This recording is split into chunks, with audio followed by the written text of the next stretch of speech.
UFC's favorite big man fought this weekend. How the Black Beast team put him in the right position to starch Blaydes. That's next.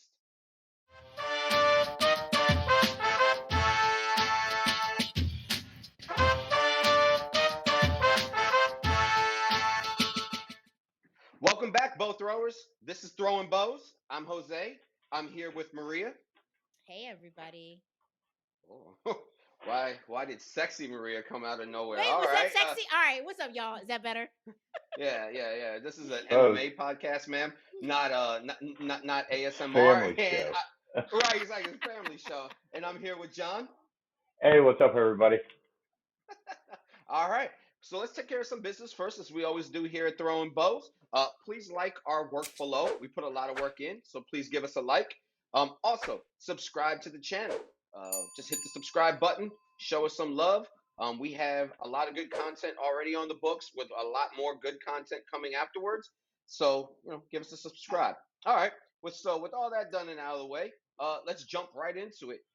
The Black Beast was on the UFC Vegas 19 card. And if you're keeping count of UFC fight nights, I think it was like 185. Like, I don't even know. They can't even keep this shit sorted anymore. But he pretty much single handedly moved the dial, even more than the LFA 100 that was the night before, or any other person on the card. Like, the Black Beast is just this drawing power that, like, I don't even know if Dana White saw coming. He kind of came out of nowhere. LFA 100 just the night before was supposed to be this big like celebration for LFA. It was dead. There was nothing around it. With Crickets. the Black Beast, yeah, it's crickets. And just like you said, John. But then UFC comes on, kind of crickets in the beginning of the prelims and stuff, and then all of a sudden everybody just flooded to Twitter, flooded to everything when the Black Beast came up. So I think that says something about his star power. But let's get into this. So this is the second heavyweight card that the UFC has structured to help clear the dust of the heavyweight picture after the Ngannou Stipe Jones finished that menage a trois that they have going on here at the middle of this year. So you can click on the videos from 2 weeks ago, where we broke down what the heavyweight picture was going to look like and how this was all setting up. So just to let you know, Overeem and Volkov already went, and then you had this one. You still have Biggie Boy having to fight Gon, and then you have the big boys coming up. So with all that out of the way, I'm going to go ahead and say it. For anyone that follows us on Twitter, I've been saying it all night. I was only watching UFC Vegas 19 to get to the main event. All right. Yeah. Truth is, I wasn't the only one. That's just the truth. Nobody cared about this card. So Twitter was dead most of the night up until Lewis came on to fight. So John, Lewis is a fan favorite for knocking homies stiff, funny memes on Twitter, and the best post-fight interviews in the game. It didn't seem fans took him serious as a fighter that follows a game plan though. Did he seem ready coming into this fight with Blaydes? I think he was. I think if you've been paying attention to everything that he's been saying and doing, I mean, he's been letting people know. It's just a matter of whether you've been paying attention or not. That's it. I mean, I think he plays a lot of games, and Mm. people tend to believe some of the stuff. They, he's a troll. He's fun. Yeah, yeah, yeah. So I I mean, I'm think. the days Go are ahead. gone if they think that a fighter at the highest level is going to come off the bar stool and walk right into the cage and or ring. Those days are gone. You're probably not even going to see that at the amateur level anymore. But Right. whatever. The good old No, days. I'm so happy you said that because I started looking at Twitter and there were some people that they had some good comments on. We were having good back and forth. And then I went back and I read some of their Twitter comments. And one person was basically saying that, like, while they were happy for Lewis, it kind of felt bad that like, Blaydes had to lose to him because you knew how much hard work Blaydes put in, but how lack of hard work Lewis put in. And I'm like, you think Lewis is going to be the number 2 ranked heavyweight and he hasn't worked? Is that what you think? Like, you're believing this hype that he's just like eating cheesesteaks down in Houston and sitting on fofos and stuff like that and throwing bows and no, man, he's training. So to your point, I'm so happy you went there. It's not happening, bro. He's training. So Maria, let me ask you this then. Are we seeing a maturity with Lewis? And what do you think is helping this maturity in the fighting game? I don't think it's a maturity as much as it's an evolution. I Okay. think that Yeah. he realized I'd say about 2 years ago. Um, yeah, about 2, 3 years ago, I think he realized that if he really wanted to make a true go at it, that he would have to evolve his game outside of being a big, scary black dude that hits really hard. Um, he's still the big, scary black dude that hits very hard, but you got to have Oh more. And man. I think it's one of the things that he touched on even in the post when he was talking about, like, how much he's worked on his wrestling, his jujitsu, the other elements of his game. To John's point, and John said it, do stay playing possum. And it's one of the interesting things, and actually one of the exciting things about watching him fight, because he always looks like you don't know what's about to happen is gonna happen. You know what I mean? Like, even in this fight, you watched round one, and he said it. You know, it's bad when the fighters even talk about the casuals, right? But he even talked You can about the call them casuals. idea that somebody watching might have thought that he didn't have a game plan or was in trouble, and Yeah. it was the exact opposite. Like, he's like, this is playing out exactly how I want it to play out because I got something for him, which we saw in the second round. So I think that Yeah. it's one of those things that he is evolving. He is adding to his game. He is a very deserving number two. That said, though, he still, I think, has some work to do before he is ready to be a champion.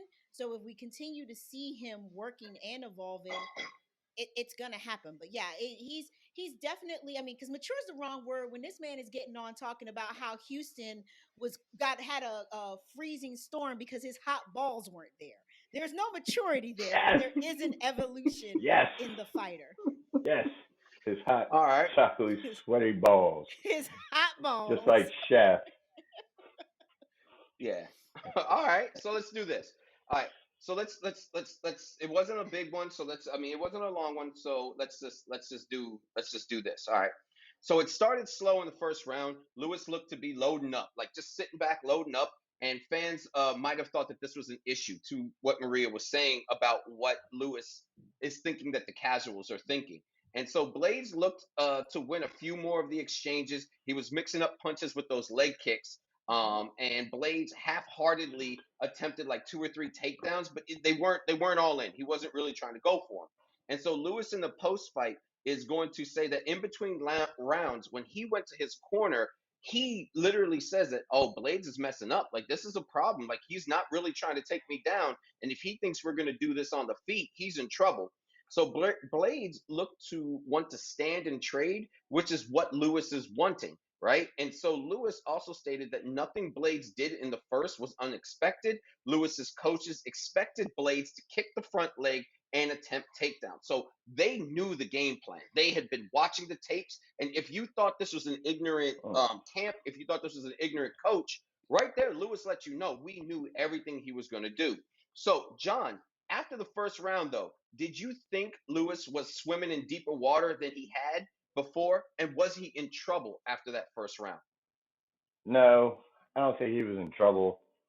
I don't think he was swimming in waters that were unfamiliar to him. I think he alluded to it during the post-fight presser and during his post-fight interview. He just didn't feel on, like he Mhm. couldn't get Mhm. going. Good call. Yeah, But good call. it was something. It felt like he figured out something midway through, like, oh, Blades can't hurt me unless I put myself in a bad position. And Mhm. I Hmm. don't think he won round one, but like he was like, oh, all right, this is what he wants to do. Okay. Because it was all over Blades' face. Like Blades was wearing it by the end of round one. Like he had Agreed. looked like he had already been in a fight, you Mhm. know. Yeah. Yep. Yeah. No, I completely love that point that you made. which is, Lewis was pretty much saying that, like, it was all game planned out. And, even in his presser, he's talking about the game plan that there was. He's talking about, nothing was really hurting him, and nothing was unexpected. So, yeah, great call out. So, Maria, did you feel like Blaydes could do that output for more than four more rounds? So pretty much Blaydes was kind of he was burning it, and he is a heavyweight and he's a big boy. Do you think that if he needed to do that for four more rounds, he could have just kept doing that? Um, I feel like all of the heavyweights are suspect for going 5 rounds. No, I mean, but here's the difference. In Okay. 2011, heavyweights getting past the third would have been like, yay! It's not that they can't get past it, but I think that you will definitely see it. Like, come on, don't act like y'all remember them fights where by the middle of the third round, homies looked like they just wanted to lay down and call a double knockout. Like, that is what the old heavyweight division used to be. These guys in the heavyweight division in 2021 are different.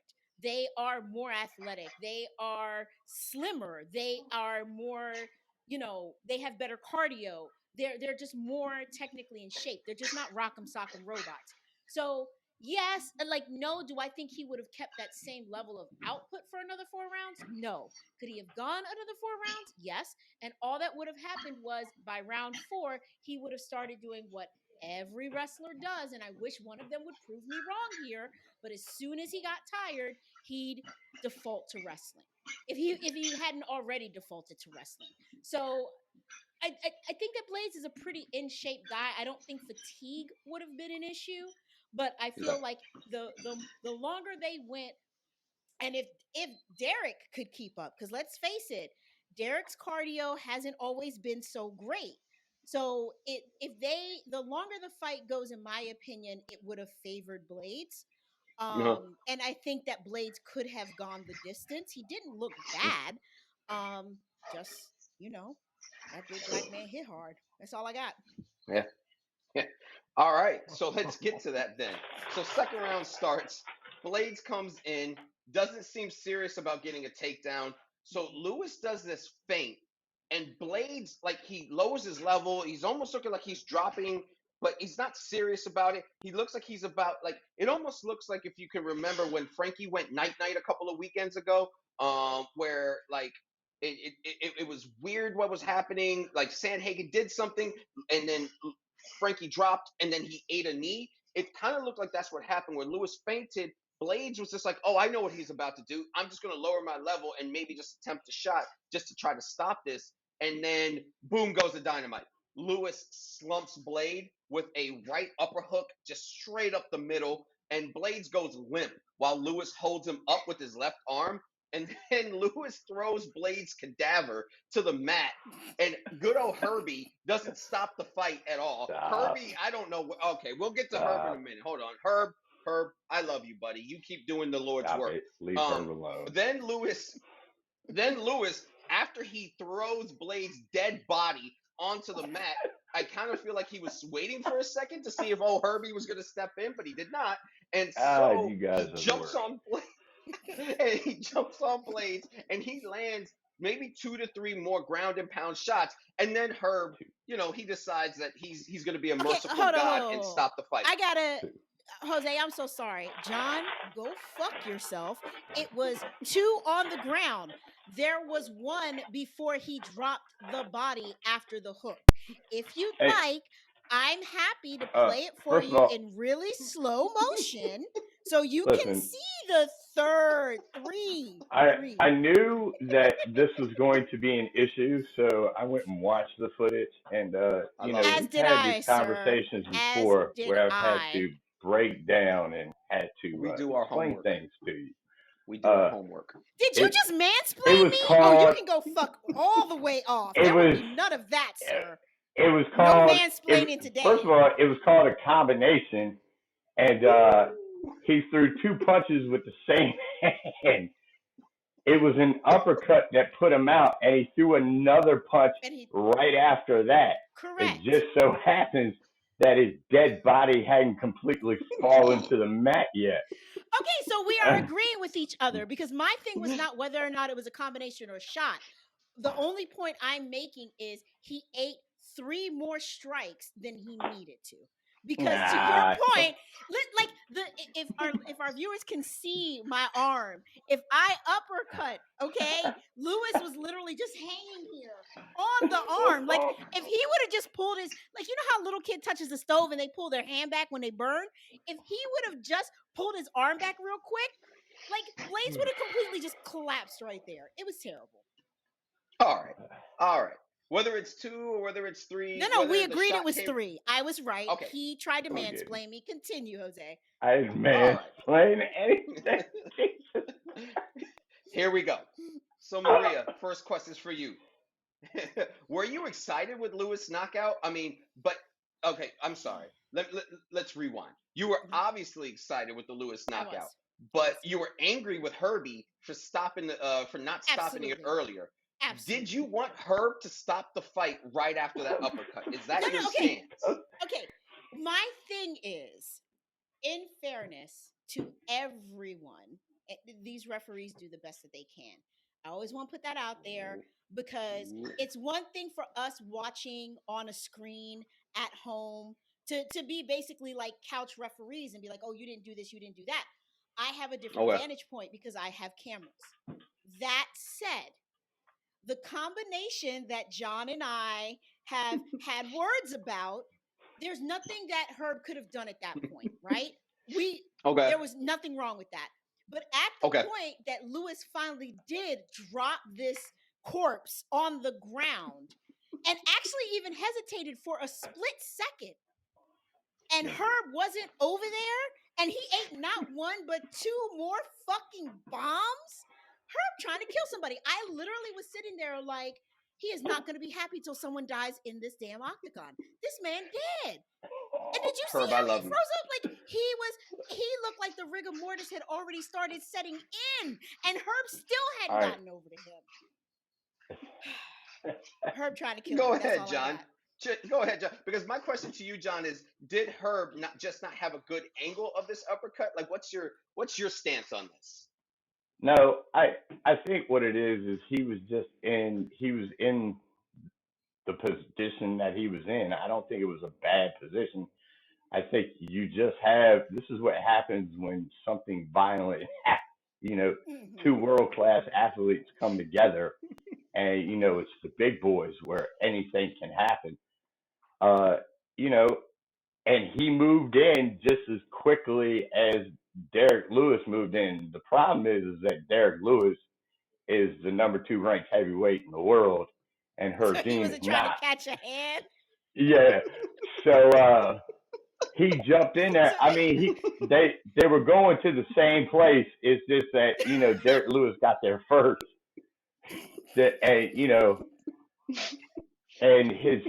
And you heard the Black Beast say it after he landed those bombs. Blame your coaches. I mean, he did say blame Herb, but he said blame Herb. He did say blame Herb, but he should say blame your boy and your coaches, because Blaydes had been talking trash prior to that. So you get what your hand calls for. Listen. There's a difference between, and then there's that too. That check that you're cashing, that your ass is cashing, that your mouth wrote. There's a difference between that and, just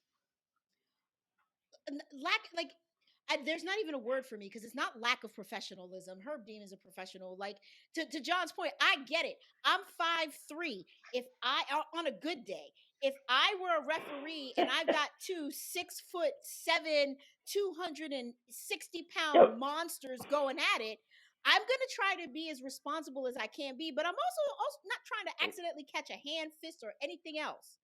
So I get it. But Herb, first off, you're not a little dude, so you could take a hit. It would have been fine. But more importantly, oh no, you have to think about these athletes and their protection. And the job is to protect the athlete. No. And unfortunately, because he couldn't get there fast enough, he didn't protect the athlete. That man was dead on that canvas. That's not Herb's fault. Okay. That's not Herb's Herb fault. should have got there Hey, faster.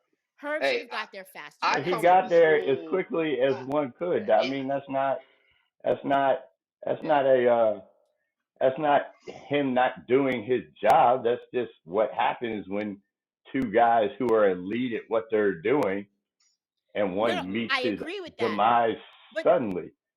but think That about it like the this, John. position that As Herb many was in was the fights, perfect position for Herb to be in. Like he you want wasn't him to okay. be do you want him to do what he did in previous two fights that we had talked about, Herb being out of position? Him being looking like he's doing the double dutch, and I while need he's him doing to the learn double how to dutch, double dutch the better so he Black knows Beast where to be. bounces one of those uppercuts off of his head, while he's Listen, trying to figure I Herb need did what him. he was supposed to do. It was just Herb a was too terrible far thing to from the watch. action. Herb was too Okay, No, he far from so the wasn't. action. You don't want to okay, be right all up right. on the action. Okay, so here's all I'm gonna say about that because we got to move on. So here's what I'm gonna say about that.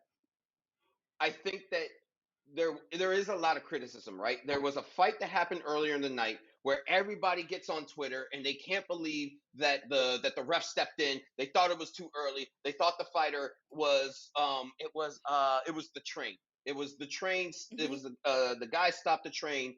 And they were like everybody was getting on and saying, "Oh, this ref doesn't know how to ref." And so what?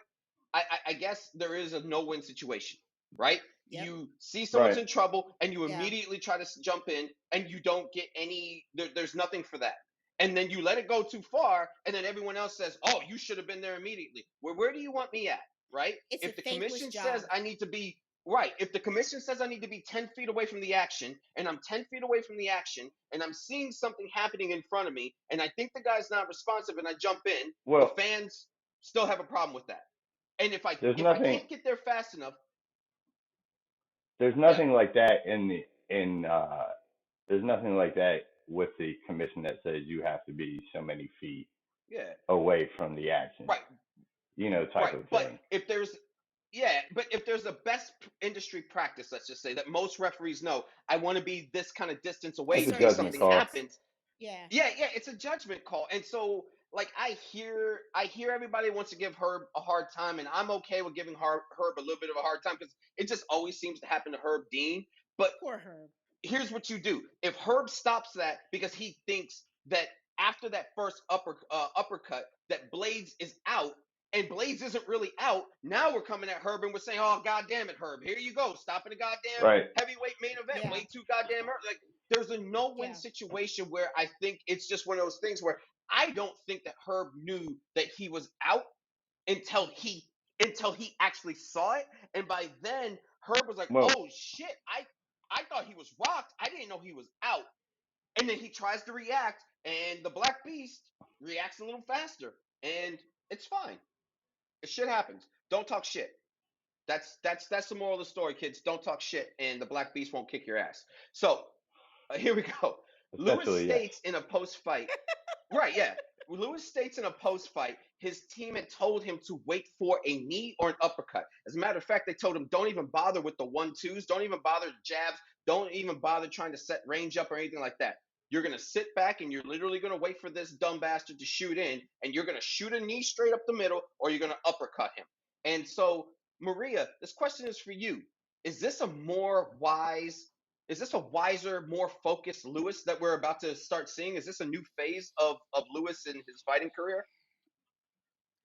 Um, I guess. I feel like I don't think that.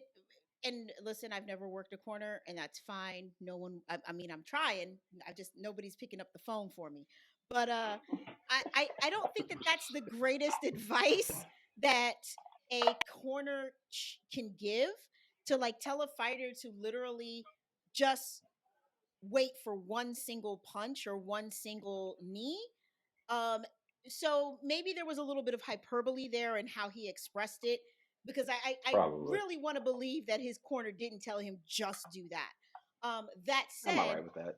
whether his corner did say just that or that is part of another plan, he clearly listened. And I think that is some growth. Like there used to be a time where it didn't seem like he was listening to his corner in fights, like he was kind of doing his own thing. He definitely seemed more disciplined and more poised. But the Mhm. flip side to that is I always have to worry if it's discipline and poise or something else when you're talking about how much you don't want to fight a 5 round fight. So I'm Could not be trolling. sure. Yeah, he could be trolling. You never know. But it's just like I think as a fighter, there's no question that he is evolving, and I think that he is definitely getting better. The question for me is when do we see him hit his peak? Because he's 36. Again, physically he's not the most in shape apparently in this division. When is he making his run? How long is that run going to be? How far off is his development now from where it needs to be to successfully get the belt? And I'm not sure. Okay. I don't think it's far, but yeah. I mean, he's the number 2 guy, and he's literally the number 2 guy behind Francis Ngannou, who has the title shot March 6th. Hmm. So there's that. He's not far off. So finally, John Lewis states he knows Johnny Bones Jones is coming up. He doesn't want to wait. He doesn't want to wait for the fight or for the menage a trois between Jones and Gano and Stipe, that Tri-Wizard Cup they got going on, to complete before he gets the next fight. His muggle And so ass Right. doesn't he's know what that saying, is.